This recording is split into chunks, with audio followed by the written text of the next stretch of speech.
বন্ধুরা, ফাল্গুনির রান্নাঘরে আপনাদের সবাইকে স্বাগত। আবারও চলে এলাম আপনাদের কাছে অন্য এক রেসিপি নিয়ে। তো আজকে আমি দই কাতলার রেসিপি নিয়ে আপনাদের কাছে চলে এসেছি। আজকে দই কাতলা অসাধারণ স্বাদে সহজভাবে বানানো আপনাদেরকে দেখাবো। আপনারা ভিডিওটা প্রথম থেকে শেষ অবধি পুরো দেখতে থাকুন আর আমার সাথে থাকুন। আঁচটা খুব ভালোভাবে উঠেই গেছে। আমি কড়াইটাও বসিয়ে দেবো উনুনে। কড়াইয়ের মধ্যে দিয়ে দেবো এখন সরষের তেল মাছ ভাজার জন্য। এখানে আমি কাতলা মাছ নিয়ে নিয়েছি আর কেটে ধুয়ে পরিষ্কারও করে নিয়েছি। তো আমি মাঝারি সাইজেরই কাতলা মাছ নিয়েছি, খুব বেশি বড় কাতলা মাছ নিইনি। মাছটাকে আমি এখন মাখিয়ে নেব কিছু উপকরণ দিয়ে। মাছের মধ্যে দিয়ে দেব লবণ, গোলমরিচ গুঁড়ো আর দেব অল্প হলুদ গুঁড়ো। মাছটাতে আমি লবণ, হলুদ আর গোলমরিচটা খুব ভালো করে মাখিয়ে নেব। তেলটা খুব ভালোভাবে গরম হয়ে গেছে, তেলের মধ্যে ধোঁয়াও ছেড়ে দিয়েছে। তো এখন আমি এর মধ্যে দিয়ে দেব মাখিয়ে রাখা মাছটা।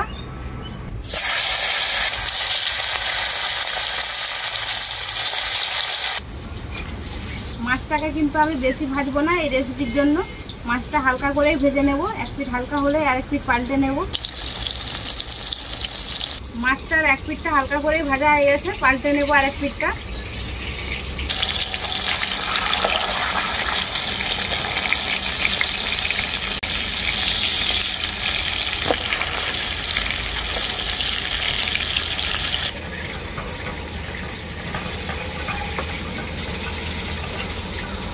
মাছগুলোর দু পিঠটাই আমি হালকা করে ভেজে নিয়েছি, এখন তুলে নেব।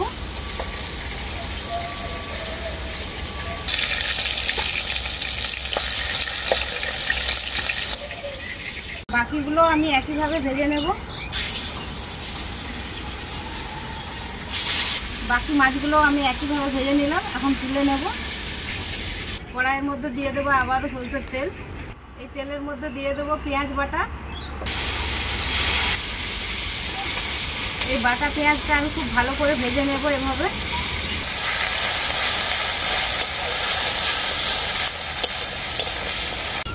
এরপর আমি এর মধ্যে দিয়ে দেবো রসুন আর আদা বাটা।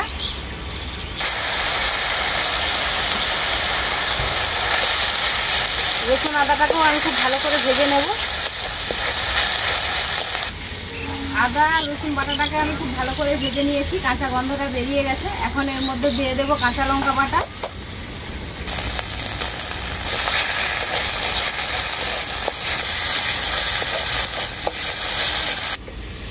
কাঁচা লঙ্কা বাটাটাকেও আমি খুব ভালো করে ভেজে নিলাম একসাথে। এখন এর মধ্যে দিয়ে দেবো কাজু বাদাম বাটা।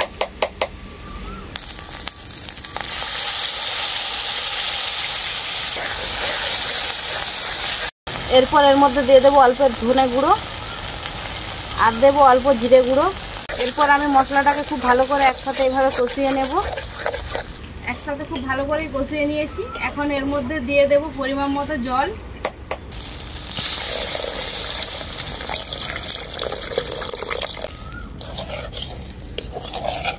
পরিমাণ মতো জল দিয়ে দিয়েছি। এরপর দিয়ে দেবো আমি পরিমাণ মতো লবণ।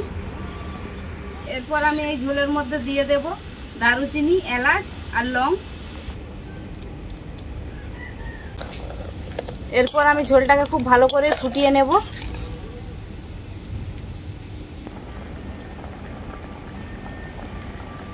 ঝোলটা খুব ভালোভাবেই ফুটে গেছে। এখন ভেজে রাখা মাছগুলো দিয়ে দেব।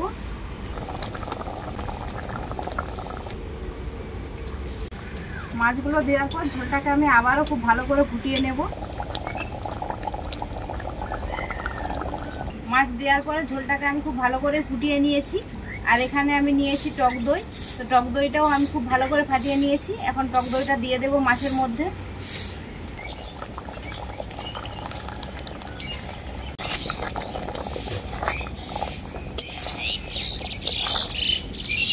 ফাটানো টক দই দেওয়ার পরে আমি আবারও ঝোলটাকে খুব ভালো করে ফুটিয়ে নেব।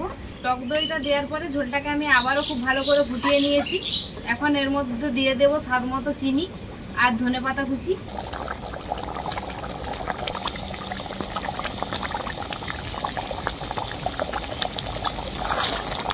চিনি আর ধনেপাতাটা দেওয়ার পর অল্প একটু নাড়াচাড়া করে নেব। চিনি আর ধনেপাতা কুচি দেওয়ার পরে আমি খুব ভালো করে ঝোলটা ফুটিয়ে নিয়েছি।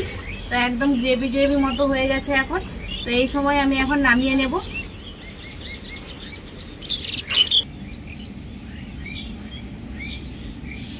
বাড়ি থেকে ভাত খেয়ে এসেছি, তাই আজকে খেলাম না, এমনিতে বলছি আপনাদেরকে কেমন হয়েছে। একটু গ্রেভির সাথে মাছটা মাখিয়ে খাবো। বন্ধুরা দারুণ লবণীয় হয়েছে, গ্রেভি আর মাছ দুটোই কিন্তু দুর্দান্ত লাগছে। তো বন্ধুরা পূজা তো বাড়ি থেকে ভাত খেয়ে এসছে, তাই বললো এসে আর ভাত খাবো না, আপনাদেরকেও বললো। তো দই কাতলার এই রেসিপিটা আমি বানালাম কীভাবে আপনারা দেখলেন। এইভাবে বানালে একদমই সহজ হয় আর খেতে কিন্তু দুর্দান্তই স্বাদ হয়। আমি তো প্রায় বাড়িতে এইভাবেই দই কাতলা বানাই। তো আপনারাও এইভাবে বাড়িতে বানিয়ে খাবেন, খেয়ে আমাকে কমেন্ট করে জানাবেন যে রেসিপিটা কেমন হয়েছে। ভিডিও ভালো লাগলে লাইক শেয়ার সাবস্ক্রাইব অবশ্যই করে দেবেন। প্রত্যেক দিনের মতো আজকেও বলছি, আপনারা ভালো থাকবেন, সুস্থ থাকবেন, নিজেদের খেয়াল রাখবেন। আবার দেখা হবে পরবর্তী ভিডিওতে নতুন কোনো রেসিপি।